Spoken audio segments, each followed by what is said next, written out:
business.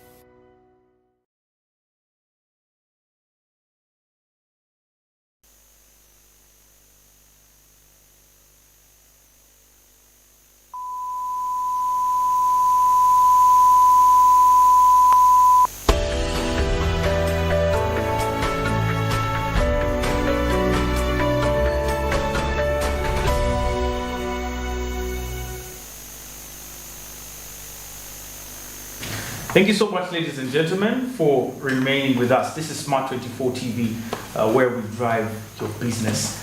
You realize today's topic is hotter than many because as the education system of Uganda, continues to put out there, so many brilliant minds, so many people are getting more and more interested in what could be done to better our education system. And today, of course, I'm joined by two very experienced gentlemen with the education system here. They have interacted with young people. They have been through the system themselves. And we are here to try to diagnose and actually provide some solutions to the problems currently in our education system. Mr. Mulimba, yes. We want to now get into the diagnosis of the problem.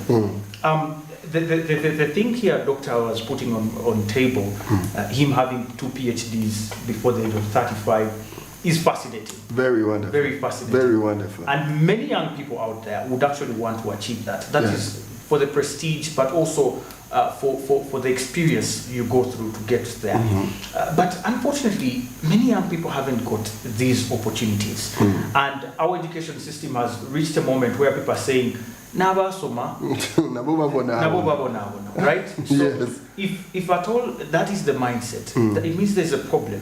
Let's start with the diagnosis. Where do you think is the problem in our education system currently? Okay, thank you so much. And to all of you who are watching us, I'm told that we have almost the whole of Uganda young people watching. Now, the things we're going to say here, a number of them are out of personal experience. Some of us who took on the responsibility as way back when we were young and after being victims, and we thought that we could actually use our experience to compile some examples and possibly lessons, and then so that those that are going to be young like we were may basically have better approaches to this problem. So what happens is, as societies change, the skills needed to solve complex problems actually also change.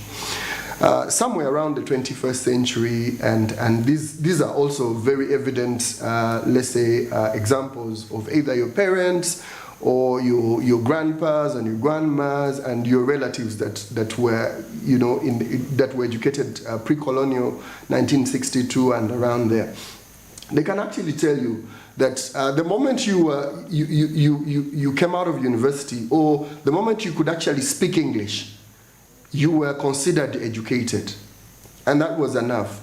And somebody recently was telling me that those days it was honestly very, very hard to find a university graduate, most especially a Makerere University graduate with no job.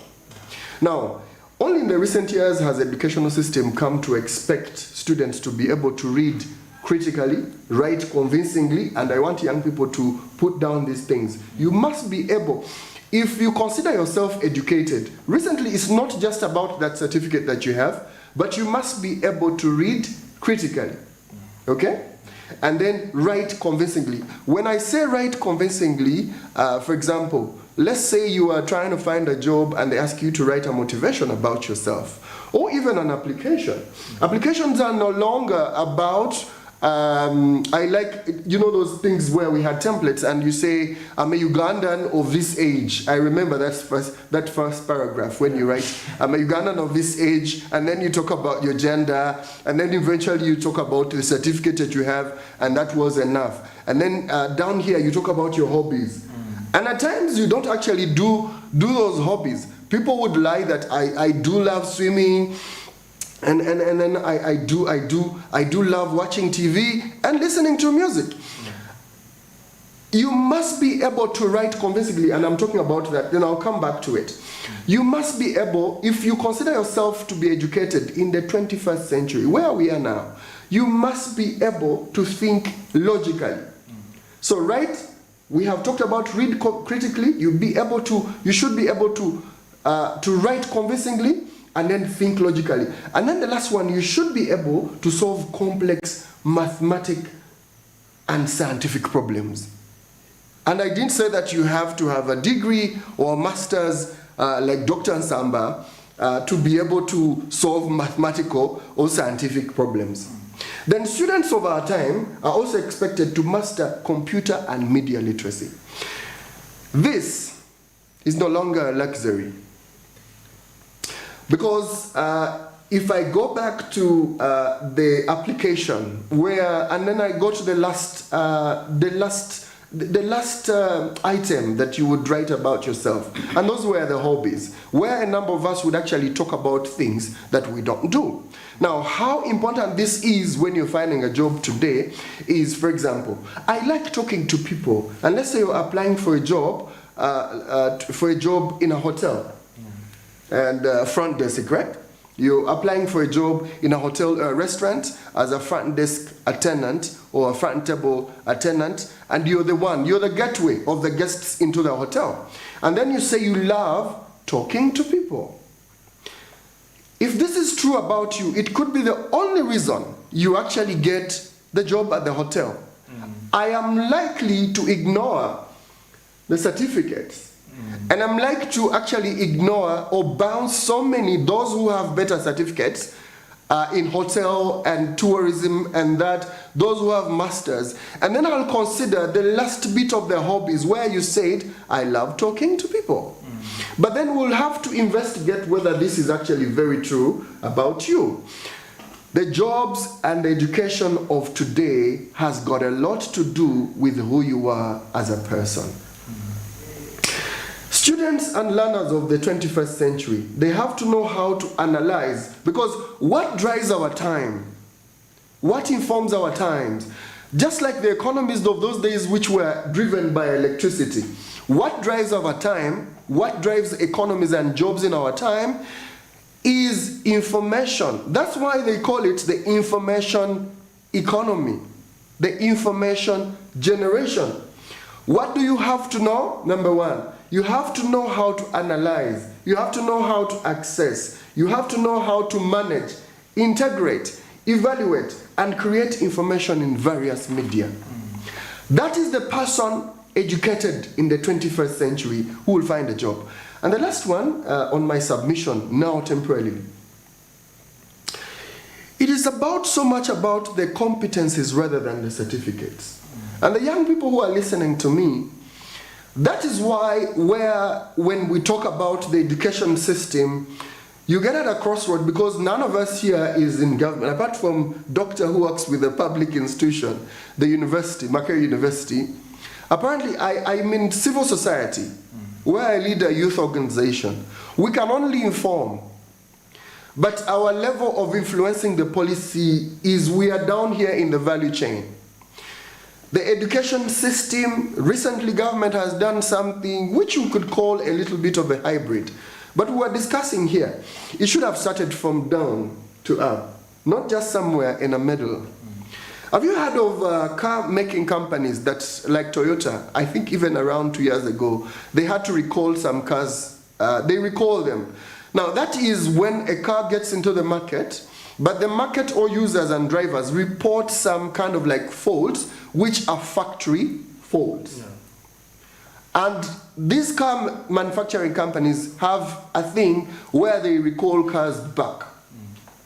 Who is going to recall a young man, a young lady who has gone through honorably through this system of education? They graduate and they find out that they actually followed this honorably, but only to find themselves with the papers and doing a course where they do not have a natural advantage. And I talked about it. Today when you're finding a job at a hotel or a TV station and you say, I love sports, they are likely to interview you according and to see the passion that you express when you talk about sports, rather than the science course that the sports science course you did at university, or even any course. So it is about the competencies that you have. So the knowledge that you have been gaining all the time. Okay? Now, how competent are you in the skills that are needed at the job that you're going to do? That's why most of the young people who have graduated out of university, even those who are studying, they are likely to so much be unemployed now, most especially after COVID, when almost everything was turned upside down. You've had government resizing and shrinking all these MDAs, the government ministries, agencies, and departments into one. You've had them. That means more job cuts are coming. The job cuts are coming. The unemployment is going to triple, quadruple, until we sit down and say we need to solve this. And I'm talking about it in this way. It is more about the competencies than the qualifications. I'm not saying that the qualifications are not important. They are. The certificates are. But the employer wants you to solve a problem.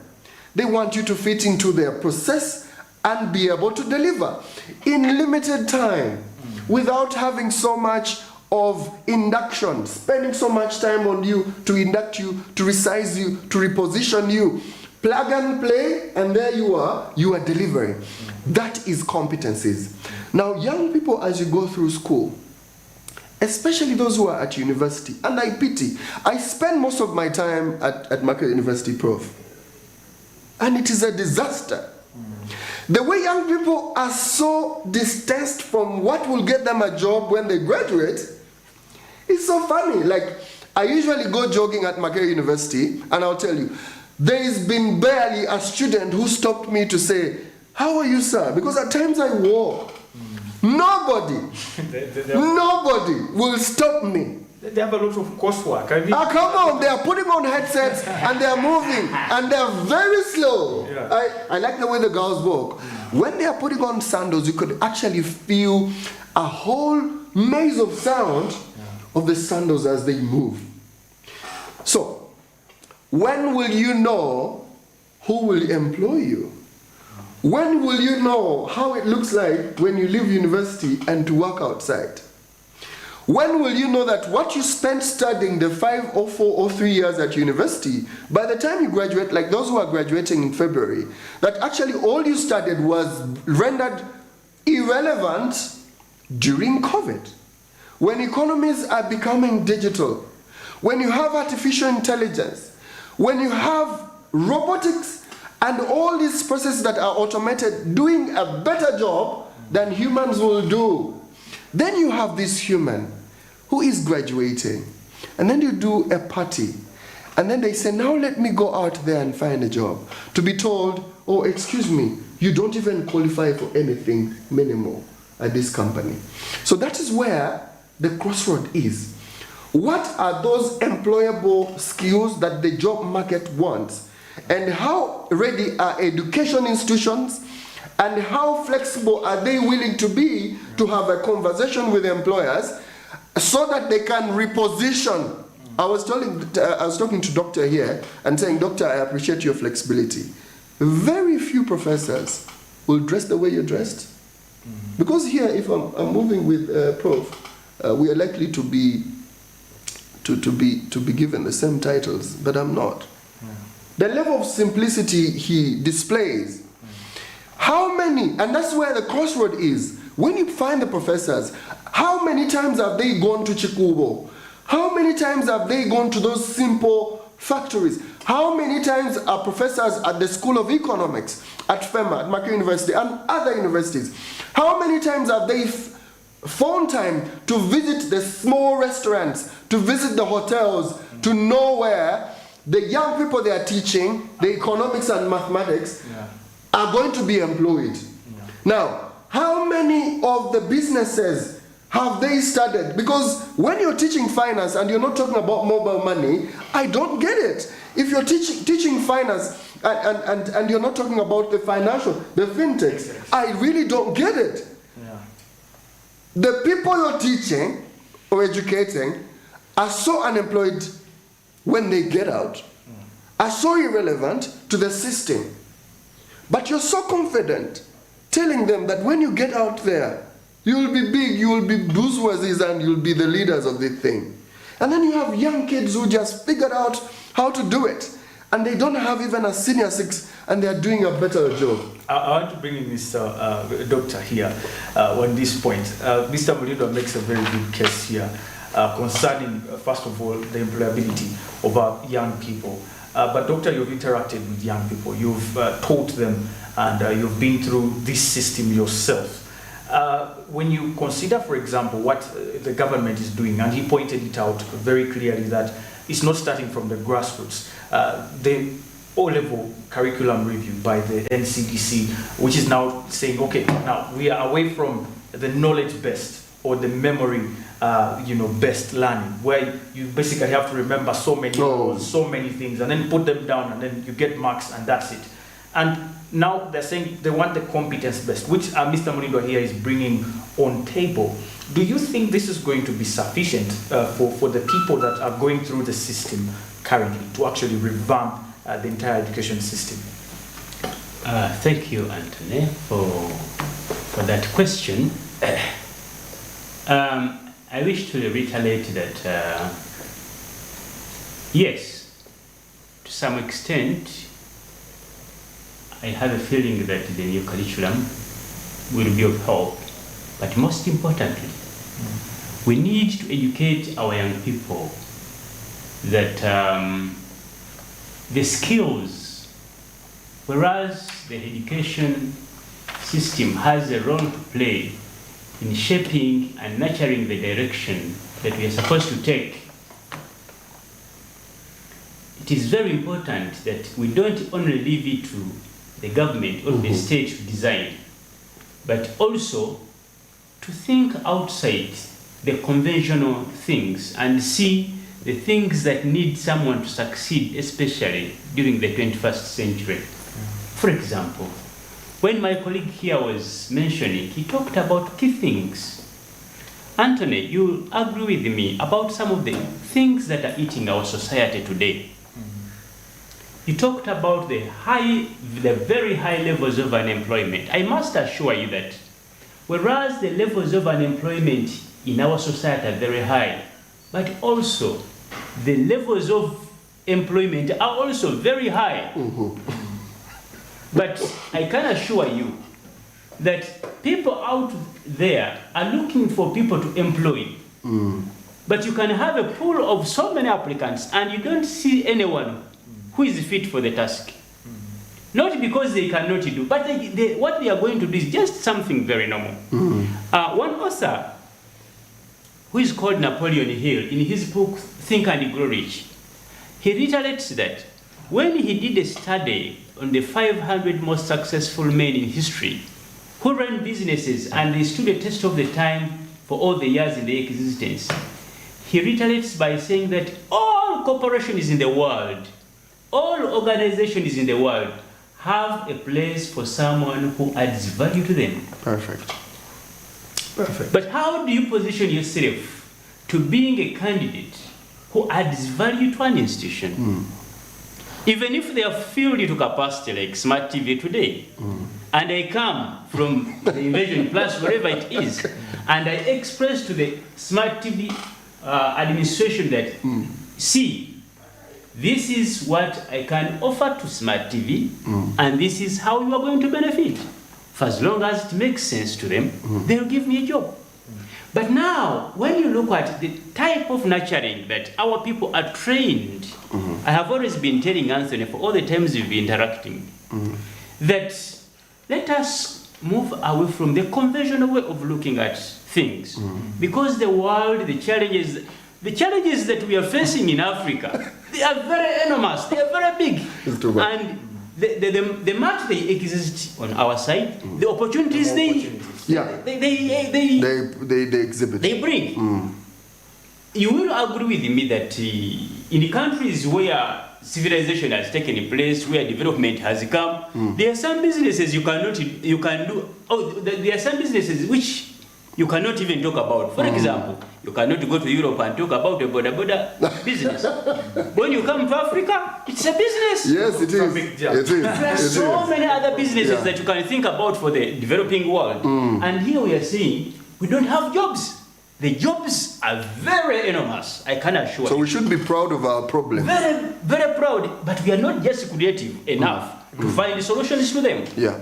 We are only trapped into a situation where we should just go to school, get degrees, write application letters, and then wait for jobs. Yeah. Going by that, we are not going anywhere. But as people who are watching this television, and as people who think that we have a contribution to make to the growth of this country, because we don't want to blame even the government for all the failures. You cannot. No. You cannot.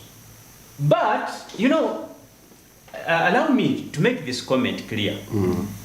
One of the things that I like about this government on a personal level, because when I was in some countries, I realized that the government was doing so many things for the people, which is good in one way. Yes.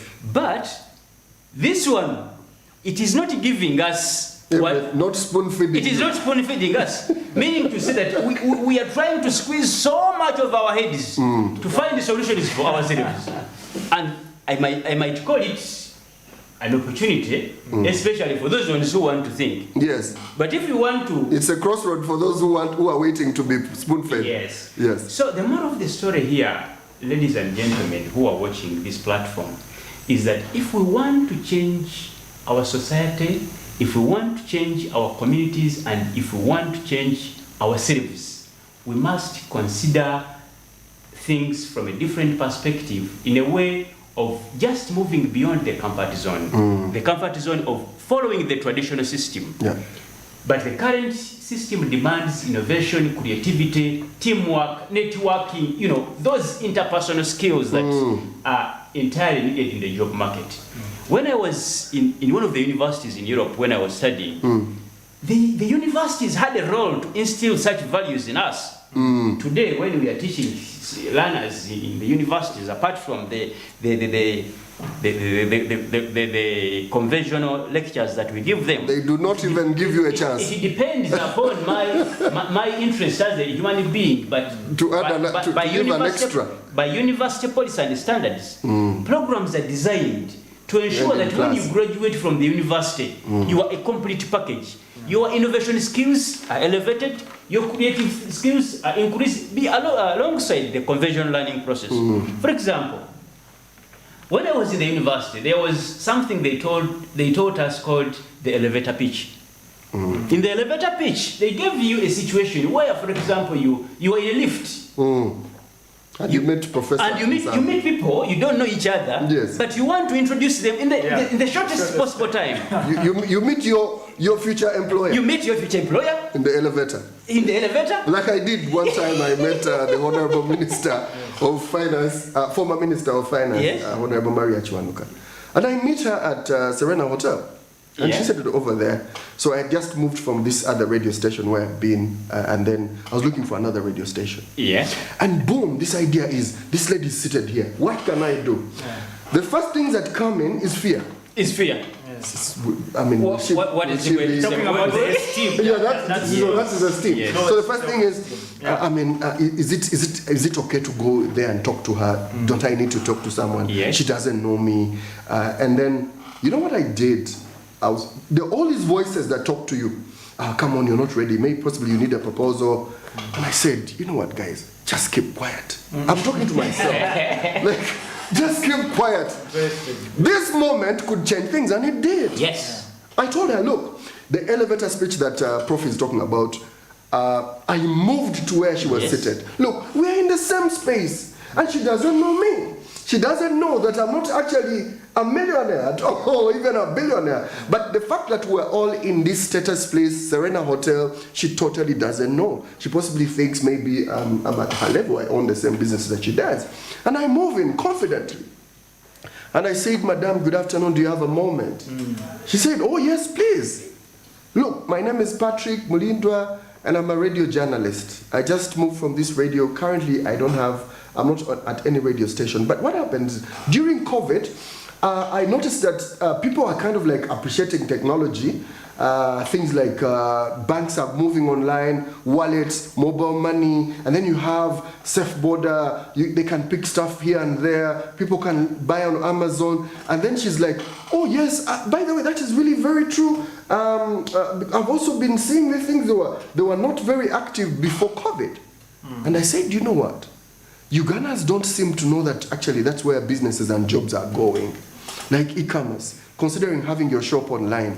So my thinking is we could have a radio show on Radio 1, because I was doing a show in English, and talk to people. And then she told me, it's a good idea, but I think the Radio 1 audience know these things. How about we do it on Kabozi in Luganda? Yeah.